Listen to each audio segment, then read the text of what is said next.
fight. I remember my Uncle Herman's bad breath. I remember finger painting. I remember when my brother snuck out of his bedroom window at 2 in the morning. I remember throwing up all over my second grade teacher. I remember the first time I saw my boyfriend. I remember the candy apple red paint job on my first motorcycle. I remember writing Jim Jensen's name all over my sneakers. I remember laughing for hours and hours. I remember what you said. What did I say? You looked at me. Like you looked through me. And you said you settled for me. Settled. Like I was some kind of second-best runner-up. How do you think that made me feel? I don't know. I don't care. I'll tell you how it made me feel. Like a consolation prize. You were playing this big game of love and you lost, and the host said, "Thanks for playing, Don. You didn't win, but we do have a nice parting gift for you," and here she is. You know that game shows never give away people as parting gifts. I know that. I was making an analogy.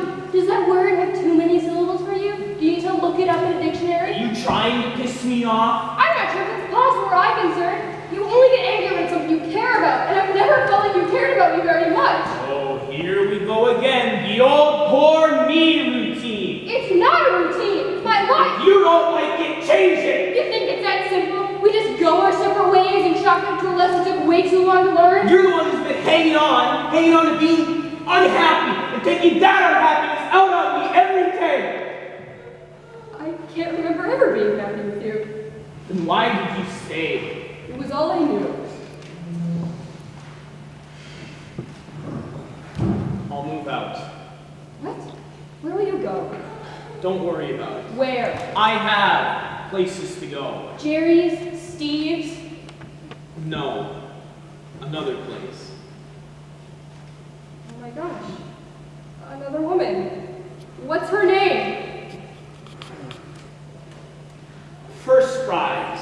And this time, I'm not settling.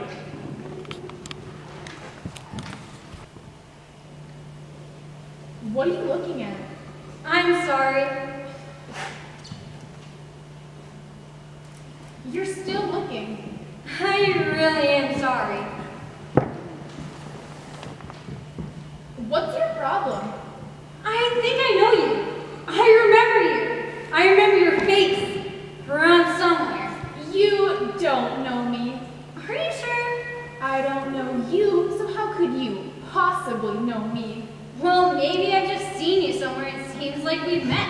Maybe it just seems like you're a nutcase. Did you ever work at Panda Express? Do I look like the type of person that make a career out of slopping orange chicken on the paper plates? It doesn't have to be a career. It could have been a job when you went to college or something. I've never worked at a Panda Express. Did you ever eat at a Panda Express? Once or twice. I don't really like fast food. It's not really fast food. It's not like McDonald's or Taco Bell. All the food is sitting in warming trays, waiting for you to tell them which stuff you want so they can slop it on your tray. It really doesn't get much faster than that. Where do you get your hair done? Why do you want to know? Maybe I've seen it at the salon I go to. No. Are you sure? Where do you get it done? In my bathroom. I cut my own hair, so unless you've been spending time in my bathroom, I can safely say you haven't seen where I get my hair done. Are you serious? Have you ever been in my bathroom? I don't think so. Well, I can say I remember if you in my bathroom or any other room in my house for that matter. I meant, are you serious that you cut your own hair? Yeah? So what? Isn't that hard? I make a mess of mine. Then don't do it.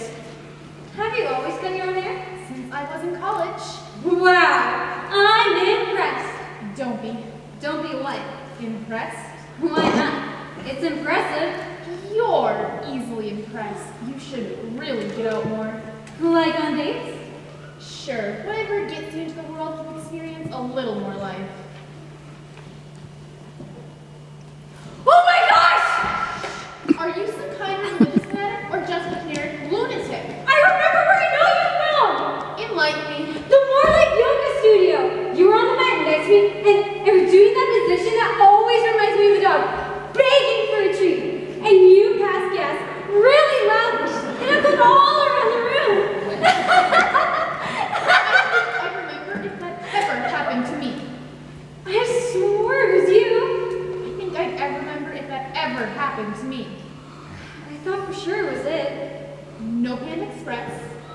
hair salon, and no yos to you.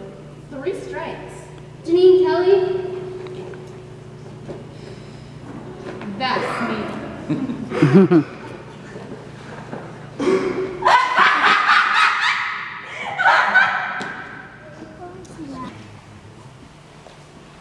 I remember the song my dad whistling as he walked out the door. Whistling even though he knew he wasn't coming back anymore. Maybe that's why he was whistling. He seemed happier when we were out of house. I remember one time, my mom and me and all my brothers and sisters were out at Carnival. When we got back home, I was the first one in the house, and he said, "Oh, you're all back." It wasn't like, "Oh great, everybody's home." It was like he was disappointed that he wasn't alone anymore. Like he forgot he had a family. And when we got back, he was reminded of it, and it wasn't something he wanted to be reminded of. A couple times when I was still in elementary school, he would stay away for whole weekends. It must have been like practice for him for when he decided to go away for good. When he took long weekends away, he would hum as he would leave. I guess since it was only a practice escape, it didn't rate while I was I remember crying when my mom told me he wasn't coming back. I guess it was something I thought I should do, even though I didn't feel very sad. It was almost a sense of relief knowing that I wouldn't have to open the door and hear a sigh of disappointment anymore. For Pete's sake, Joe, did you stop watching the game for 5 minutes and come talk to me? Give it a rest, Canada. I don't need to sit right next to you to have a conversation. Well, you can't really have a conversation with me if you're staring at the TV. I can multitask. I'm talking to you now, aren't I? Oh, you're funny. When did you get so uptight? What? I said, when did you get so freaking uptight? I don't remember you being this way when we were younger. Things change. Some people start to grow up and act their age, and some people don't. I'd act my age. I'm old enough to have a beard, and I could sure use one now. Would you listen to yourself? Oh, I could sure use a beer. Use a beer, my gosh, you sound like a drug addict. A drug addict would have said, I could sure use some drugs now. I was talking about beer. Beer is alcohol. Alcohol is a drug. Thank you, Miss freaking Surgeon General of the United States. Gosh, you've got mouth on you. I say what I need to make my point. Just watch the game. Make up your mind, woman. I have!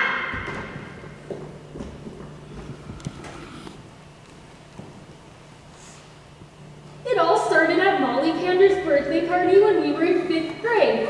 You were playing with that slime stuff that came in a little plastic trash can and had purple squiggly worms in it. And you sneezed on me and I felt something gross in my hair. So I said, "Is this slime in my hair?" And you said, "No, it's not." And I thought you were making a joke, like, haha, it's not. But you really said, "It's not."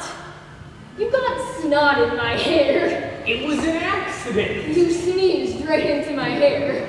I already told you it was an accident. You should have covered your nose and mouth with your hand. Yeah, but then I would have gotten snot all over my hand. So snot in my hair is better than snot on your hand? Yes. No. Which is it? Snot in my hair or snot on your hand? Snot in your hair. Well, that's when it happened. That was over 20 years ago. We were in 5th grade. That was the first, last, and only time I've gotten snot on you. You may have not gotten any actual mucus on me since then, but metaphorically speaking, you have sprayed plenty of snot on me in the past 20 years. That's deep. I'm a profound person. Yes, a profound person who's just spent the past 5 minutes obsessing about snot. I haven't been obsessing. I've been trying to give you a window into my heart so you can see how I've been hurt by your insensitivity and your inconsiderate behavior. Have you been watching Oprah again? No, I haven't been watching Oprah. Can a person talk to you about what's on their mind without you making a joke about it? Well, starting this whole thing off with a snot-covered trip down memory lane isn't the best way to get me to take this whole conversation seriously. But it is serious. Don't you care about my feelings? Of course I do, but that was 20 years ago. It's ancient history. All right then, you share something with me. Like what? Like your feelings about something I've said or done? Alright. I hate the way you squeal whenever that carpenter guy is on screen when you're watching Trading Spaces on TV. I can't help it. You could if you wanted to, if you were more considerate about my feelings. I didn't think you noticed. How could I not notice? And having that framed, shirtless photo of him on your nightstand, that doesn't help matters. I can move it. You can move it to the trash. Crawling into bed at night and having that carpenter guy, having him stare at me with his beady little eyes and his dorky smile, that's creepy. I can move it to my sewing room. I already told you you can move it to the trash. I feel like you're retaliating against me because I brought up the snot situation. No, I'm not. I'm feeling very vulnerable. Well, I mean, he's just a stupid carpenter on TV. What does he have that I don't? Well... Yes, that's a question I shouldn't ask. No, it's not. I remember the way the poster of Mick Jagger on my bedroom wall used to talk to me as I was falling asleep. Never any other time. Just as I was falling asleep. It was like an oracle for me. It spoke the truth and I believed it. I know it wasn't the real Mick passing on his wisdom to me, but Poster Man had some incredible insights into my life. When I was thinking about quitting the high school basketball team last year, Mick said, "You've dribbled enough." And I had dribbled enough. No more dribbling for me. Or after my first date with Darlene Matthews about a year ago, he said, "There's no future with her. She listens to country music." See what I mean? I never told anyone about it. I was worried they'd think I was, insane. Or that they'd spread the word. Pretty soon my bedroom would be like one of those statues of the Virgin Mary that started leaking blood. Crowds of desperate people camping out in my front yard, waiting for the chance to ask Mick a question or hoping to get some kind of divine guidance.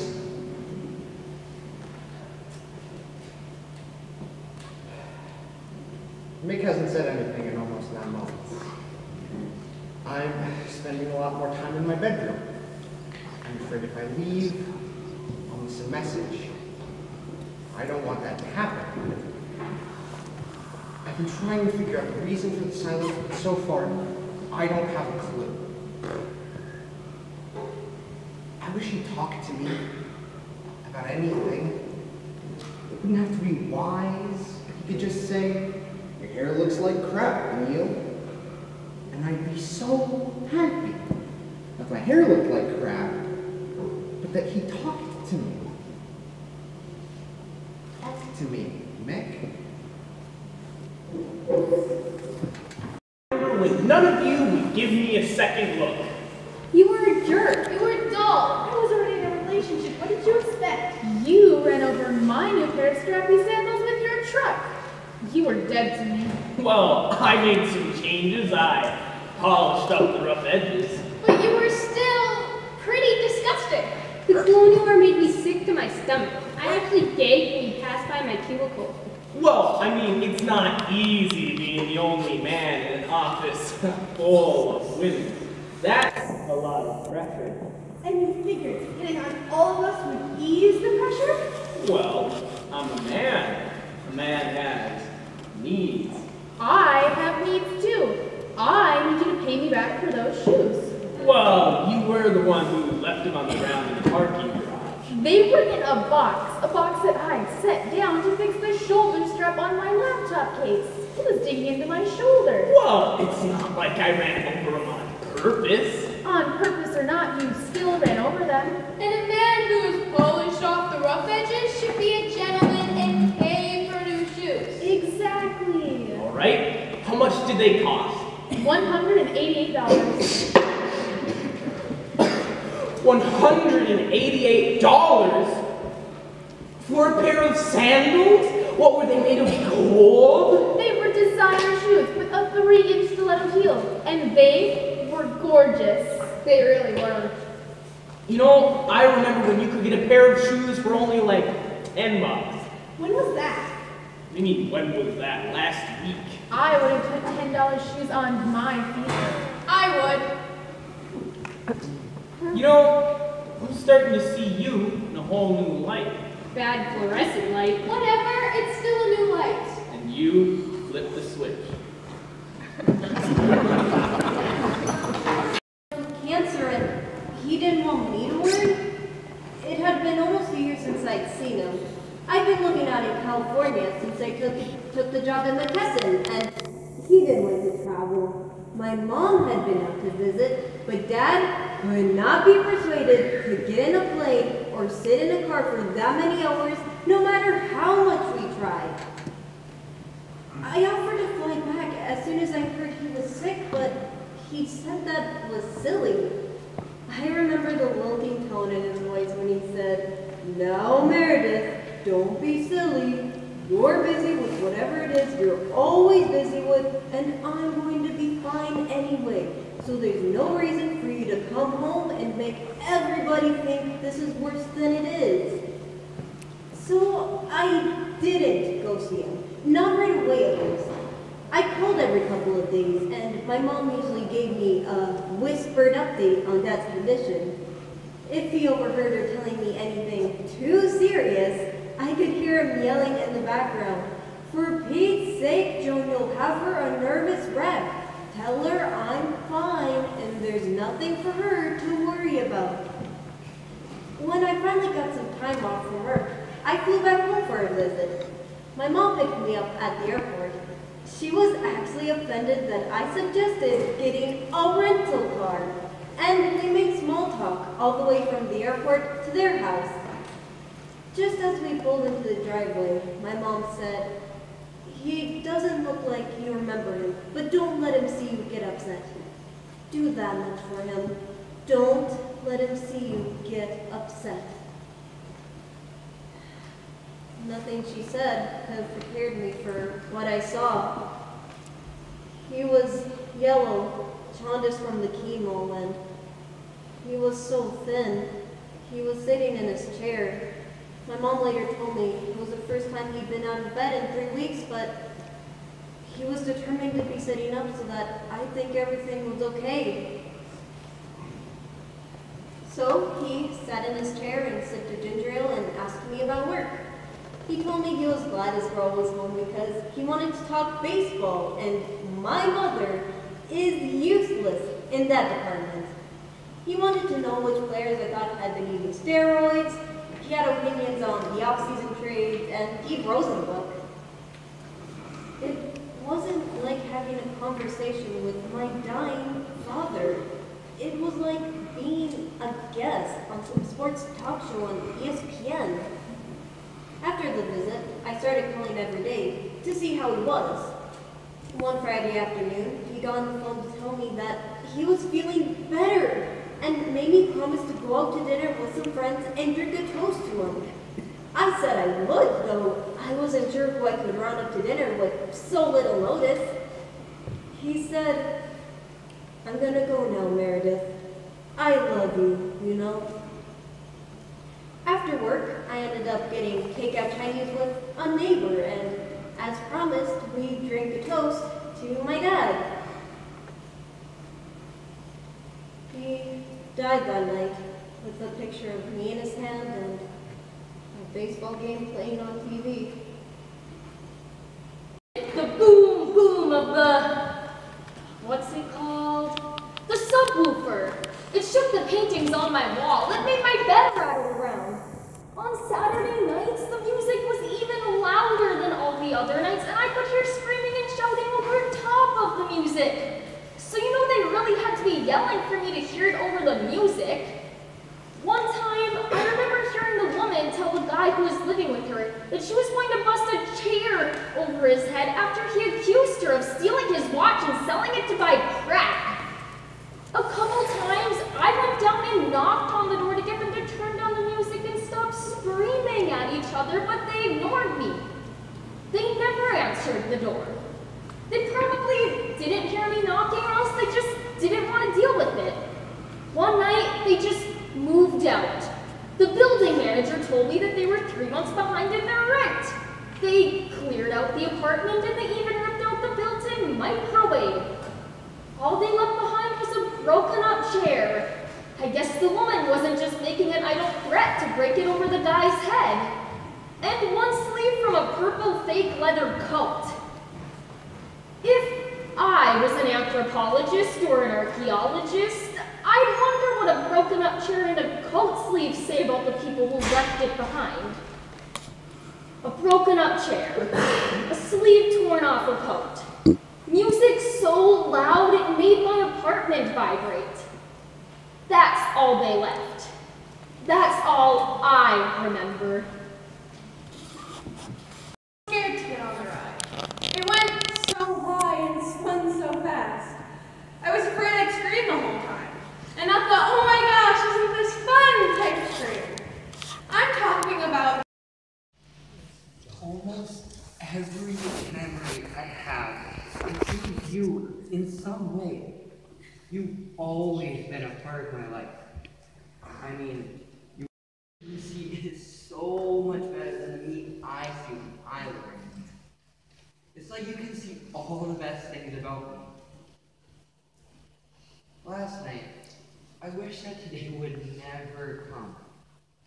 I know that's selfish, but I couldn't help it. Things have already started to change. In a few hours, you're going to get married to Ted and move to Vermont. And I'll still be here. And no one is ever going to think I'm as funny as you do. No one is ever going to say, you can be anything you want to be, the way you do. I feel like you're leaving me behind to start your real life. Like I was one of those little 12-minute behind-the-scenes documentaries that were on HBO before the feature presentation starts. I'm sorry. I don't mean to be throwing all this on you on your big day. I actually planned to come in here, wish you luck, tell you you look beautiful, and ask for help with this bow tie. But when I came through that door and saw you there, I thought, oh my gosh, this is the last time I'll ever be able to come into your room like this. The last time we'll be living in the same house together. And even though you say we'll always be as close as we are now, I don't see how that's possible. You'll be in Vermont, and I'll be here, and no amount of phone calls will ever be able to replace you and me being in the same place at the same time.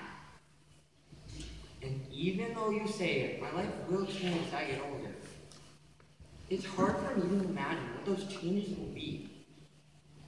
Right now, all I can imagine is how much I'm going to miss you. You've been like the brightest ray of sunshine.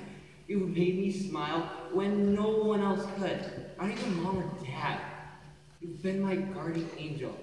When I needed someone to help me, give me a little nudge in the right direction. You've been the best. You are the best. You will always have a special place in my heart that no one else will ever be able to touch. Be happy. Have the most amazing life.